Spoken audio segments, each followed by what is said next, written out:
E aí, pessoal, tudo bem com vocês? Bom, hoje eu estou aqui para a gente desmistificar vários dados do Enem e trazer aqui o que a gente tem de melhor com base nos microdados dos últimos anos do Enem. Quero desmistificar várias coisas da prova e te instruir da melhor forma. Então, a grande pergunta que a gente quer responder é essa daqui, ó. Quantos acertos você precisa de verdade, né? O que mostra, dependendo do curso que você quer, o que que os microdados mostram, né? O que você precisa saber para conseguir atingir a pontuação que você quer nessa prova. Então, é muita coisinha para a gente falar. Então, vem comigo que agora você vai entender tudo o que você precisa sobre o Enem, beleza? Então, vamos lá, ó.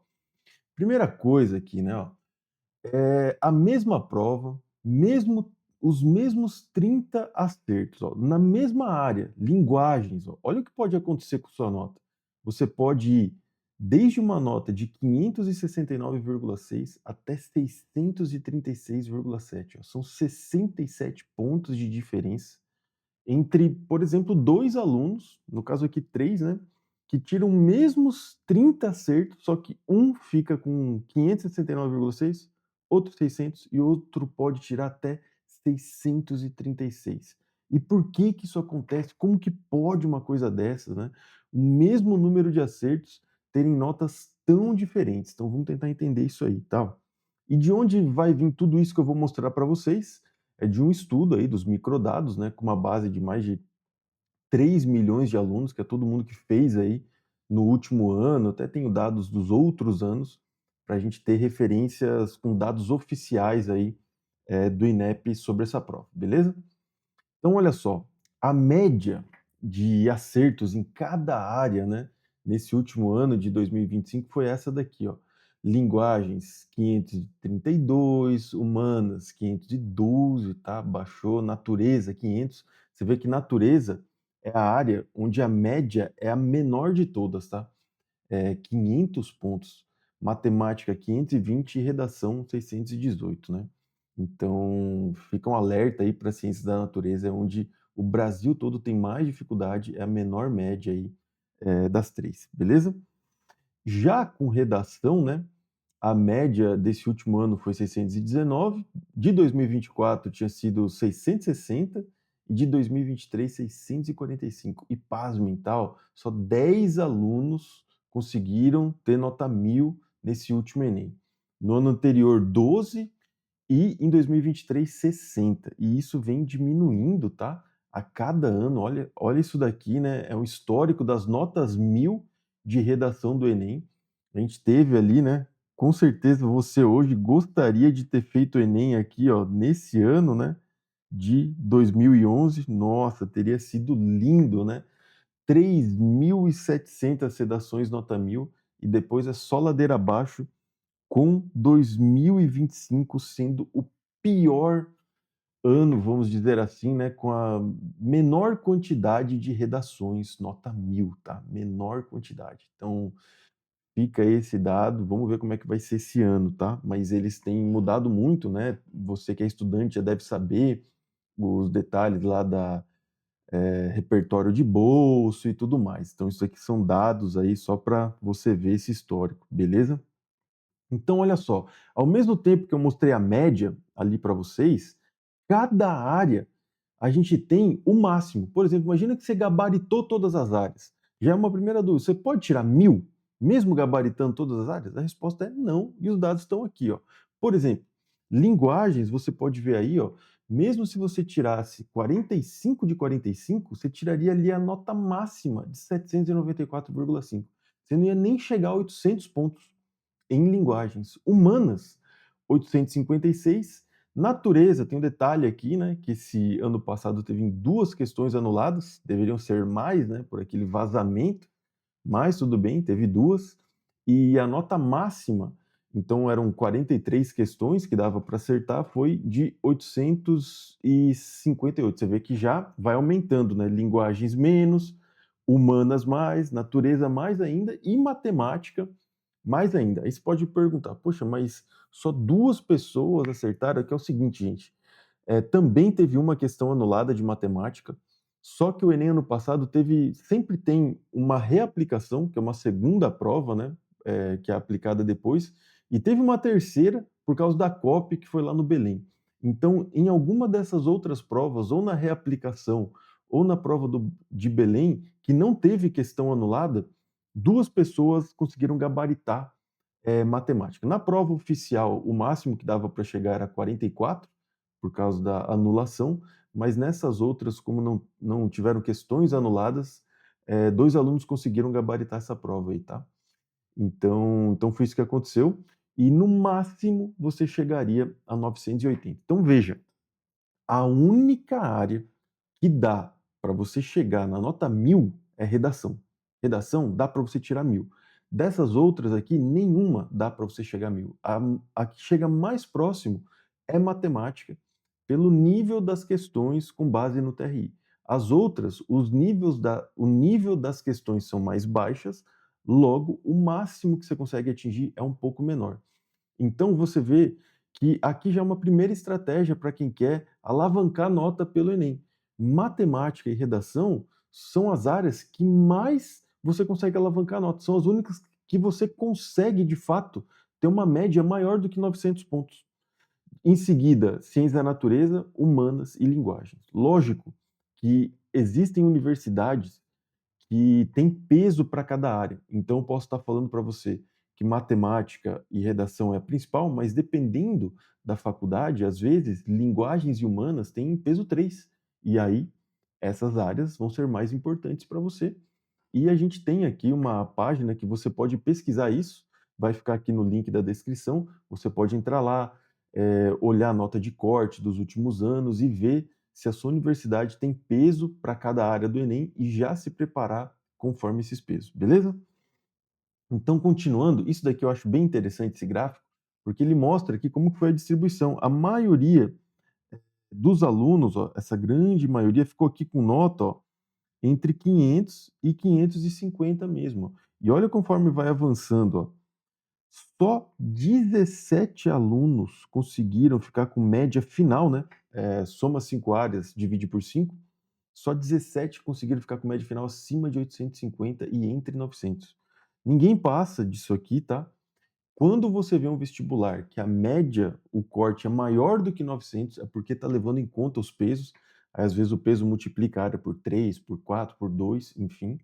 Mas veja a diferença, né? Vários cursos de medicina, ó, tá daqui para frente, tá?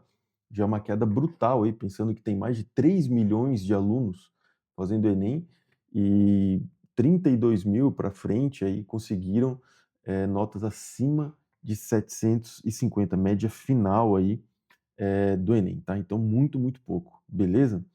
Então, qual que é a pergunta que todo mundo faz, né? Pô, quantos que eu preciso acertar para, por exemplo, tirar 700? Quanto que eu preciso acertar para tirar 600? Enfim, qual é o acerto que você tem que ter em cada área para conseguir a média que você acha que você precisa, né? Então vamos investigar um pouquinho isso. Olha só, gente, isso daqui são dados aí do Enem 2025 com base nos microdados, é a distribuição. Então vamos dar uma olhada aqui, ó. Linguagens, por exemplo, a média de acerto da galera, ó, 21 questões. Humanas, entre 16 e 17 questões de 45, a grande parte, olha como cai, né? Olha como cai. Olha a natureza, 13 a 14 questões. Daqui para frente já cai brutalmente o número de pessoas que acertam mais do que isso. E matemática aqui, ó, 13 questões. Então por isso que você vê que matemática vale mais, é onde a galera mais erra também. E vou te falar, gente, voltar aqui. Cara, você tendo uma boa preparação, conhecendo as questões da prova, podendo fazer exercícios de provas anteriores, você vai ver que não é tudo isso, dá para acertar mais questões. Tem muita matemática básica, física básica, dá para acertar, desde que você saiba se preparar, beleza? Então vamos voltar. Então, isso daqui são as áreas, só para você ver a média de acertos, beleza? Isso daqui, gente, eu não sei se vocês já viram alguma vez na vida de vocês, eu acho que é um gráfico muito legal que mostra o que é o TRI na prática. Depois eu vou mostrar das outras áreas, mas olha aqui o exemplo de linguagens, tá bom? O que é isso? Então, aqui embaixo a gente tem o número de acertos, beleza? Em cada área. Então, vai de 1 até 45, que é o número de questões que você pode acertar. E aqui é a nota no TRI, aqui no eixo Y. Então você tem aqui, ó, em vermelho, a nota mínima, média e máxima. Então vamos voltar aqui, ó. Por exemplo, vamos supor que você é um aluno que acertou aqui 19 questões, beleza? Dependendo das questões que você acertou, se foram fáceis, difíceis, dependendo do teu TRI no geral, com esses 19 acertos, você poderia tirar uma média aqui, ó, em torno de quanto? Abaixo de 400 pontos, quase 400 mais abaixo, ou então a média aqui dos alunos para 19 acertos foi de um pouco mais de 500 pontos, ou então um pouco mais ainda, aqui uns quase 550 pontos. Ou seja, depende do seu TRI, a sua nota pode variar brutalmente, brutalmente. Foi o exemplo que a gente deu lá para 30 questões, olha só. Você tem sempre uma margem e você vê, ó, que aqui no caso de linguagens, ó, eu digo que até 19 questões, ó, 20 já sobra um pouco, mas a partir de 21 vai afunilando, mas olha o nível de variação que você pode ter de menos de 4, quase 100 pontos para a mesma quantidade de acertos.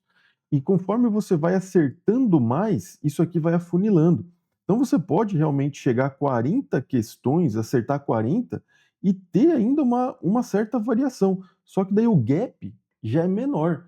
Porque, poxa, quanto mais as questões você acerta, na média, você sempre vai aumentar a sua nota. Na média, sempre aumenta a nota. Mas, muitas vezes, o seu TRI foi tão terrível que você pode ter oscilações aí, acertando, por exemplo, uma questão difícil e errando uma fácil. Já vou explicar melhor isso do TRI. Mas isso é o TRI na prática. Isso aqui é um gráfico real das questões de linguagens aí do último Enem. Beleza, gente? Então, olha só, 30 acertos valem a mesma coisa? Acabou de ficar claro que não, né?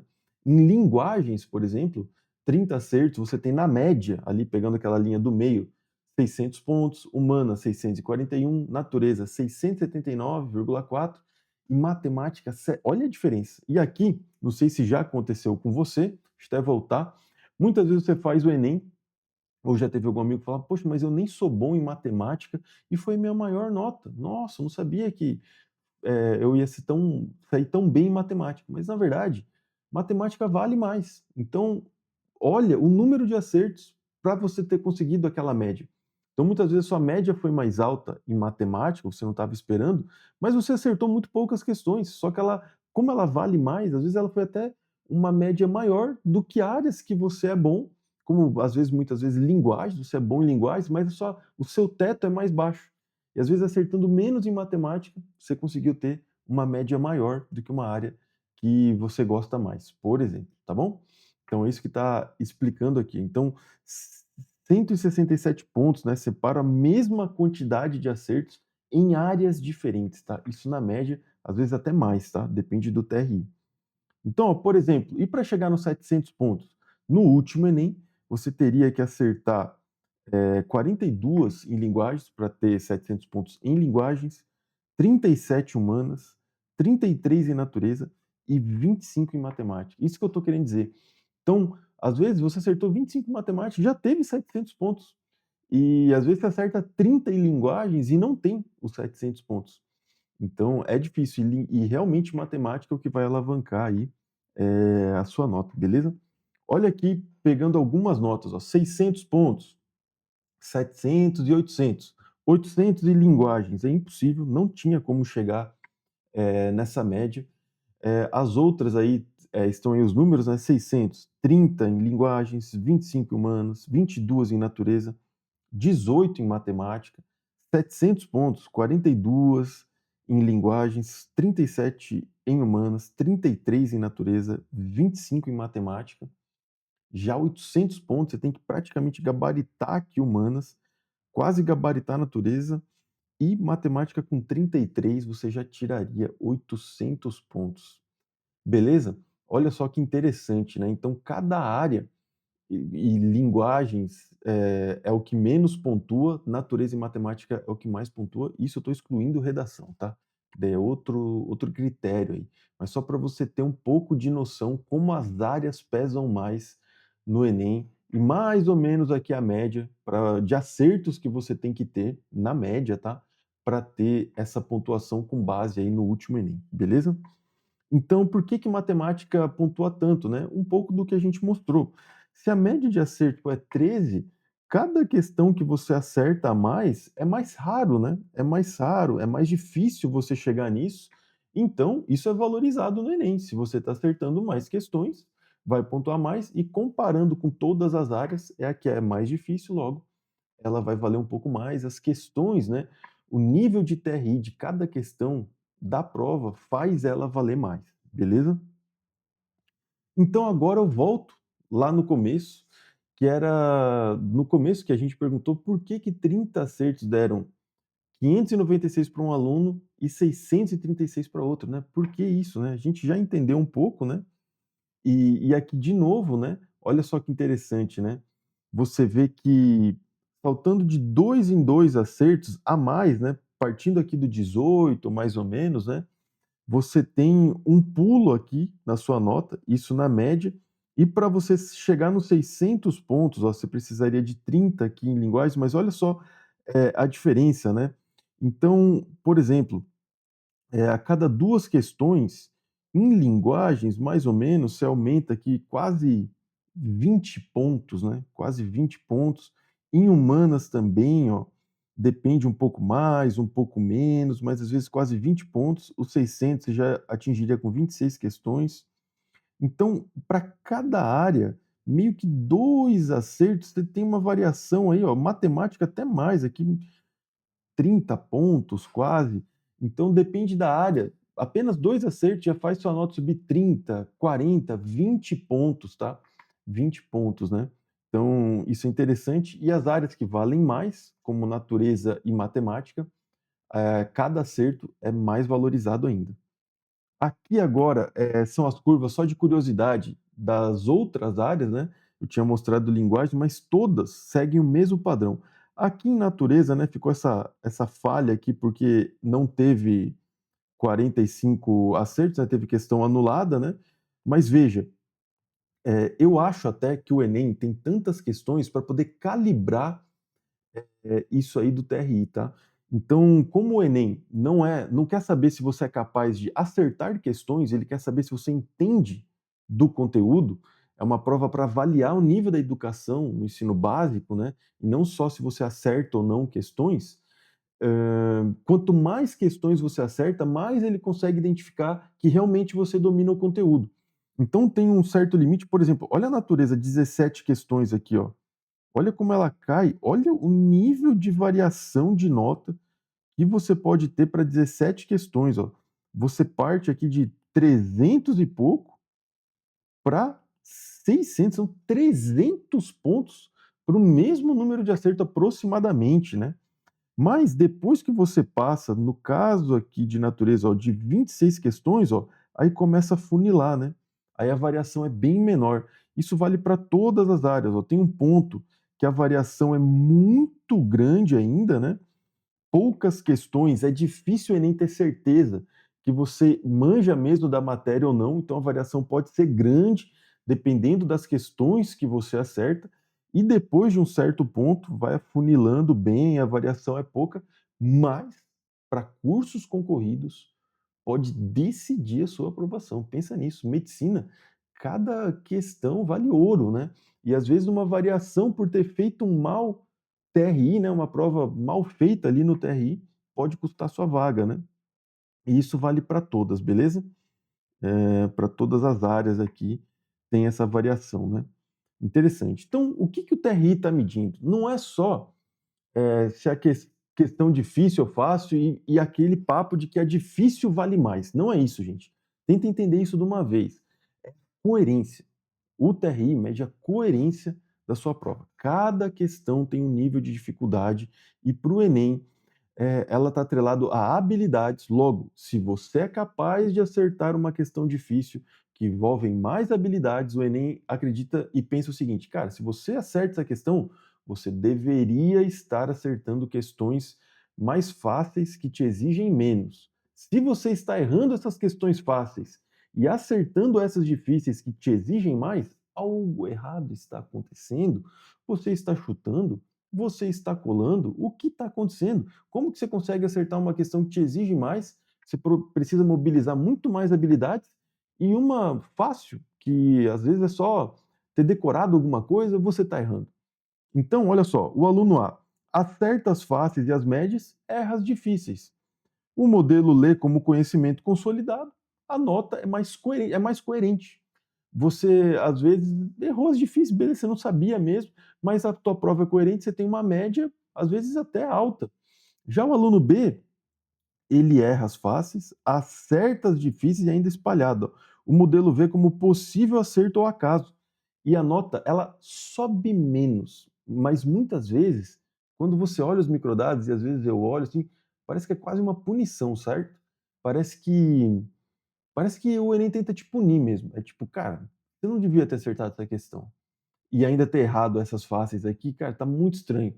É uma queda, às vezes, é uma soma na sua nota, assim, tão ruim, te prejudica tanto, que em um outro vídeo eu mostro aí alguns casos reais, só para você entender isso aí. Beleza, gente? Então, acho que o importante do TRI, para não ser muito técnico, é isso, cara. Na sua prova, tem estratégia. Ó, vou até voltar aqui. Não adianta você pegar a prova e querer ler uma por uma, chegar lá no final, não dá tempo e chutar um monte. E nesse monte que você chutou, ter questões fáceis que você saberia fazer. Então, cara, garanta as questões fáceis. Faça as fáceis primeiro, que você sabe, bateu o olho, sabe fazer, marca. As difíceis, é difícil para você, é difícil para todo mundo, você deixa para o final. Se deu tempo, fez, se não deu, que erre as questões difíceis, beleza? Desencana disso aí, aprenda a fazer a prova com estratégia. E para se acostumar, para você entender o que é uma questão fácil, o que é uma questão difícil, eu convido você a conhecer o nosso plano da aprovação. Vou deixar o link aqui na descrição. A gente tem todas as questões catalogadas, tudo que você fizer lá do Enem tem o ano, tem o TRI daquela questão. É só assim para você entender, porque muitas vezes a questão é fácil para mim, dependendo do material que você usa, é fácil para você, mas para o Enem é difícil, ou vice-versa. Então você se acostumar com o tipo de questão do Enem e como que é o TRI para aquele tipo de questão é o que mais vai te ajudar a bater o olho e começar a identificar, cara, essa questão tem cara de fácil, vou tentar fazer, difícil e assim vai. Beleza, minha gente? Bom, era isso. Para finalizar aqui, então, o que muda a partir de hoje, né? Errar a questão fácil custa mais do que você imagina, né? Então, não é que ela vale menos, ela que dá a coerência da sua prova, né? Então, cuide das questões fáceis, né? Chutar em bloco no fim da prova pode, cara, simplesmente acaba com o seu ano, tá? Se você ainda não entendeu de estratégia de prova, chega lá e tem que chutar um monte e tinha questão fácil, você acabou com a sua prova, beleza? Acertos fora do padrão sinalizam acaso e rendem menos do que parece, tá? Consistência nas faces e médias vale mais que uma difícil isolada, vale bem mais que uma difícil isolada. E é por isso que gabaritar as 25 primeiros muda mais a nota do que caçar as 5 finais, tipo, as 5 que mais valem, tá? Então sempre tenta espalha suas provas, analisa, pula a questão, vai marcando, vai e volta, não fica fazendo na ordem, sendo muito minucioso e tudo mais. Beleza, gente? Bom, era isso que eu tinha para falar para vocês. Próximo vídeo a gente aborda aqui algum outro tema bem importante para o Enem ou os demais vestibulares aí. Estou pensando até em fazer um tema, já deixa eu dar um spoiler aqui, ó, sobre isso daqui, né? O mesmo Enem, 3 universidades diferentes, né, para vocês entenderem esse lance dos pesos em cada vestibular e dependendo do curso que você vai fazer, como que isso pode mudar a sua estratégia de prova. Então, segue a gente aí para receber os próximos conteúdos. Se curtiu, se te ajudou, deixa o seu like e segue aqui o canal para fortalecer aqui a nossa produção e poder te informar cada vez mais e te ajudar aí na sua jornada rumo à aprovação. Beleza, gente? É isso aí. e aquele abraço.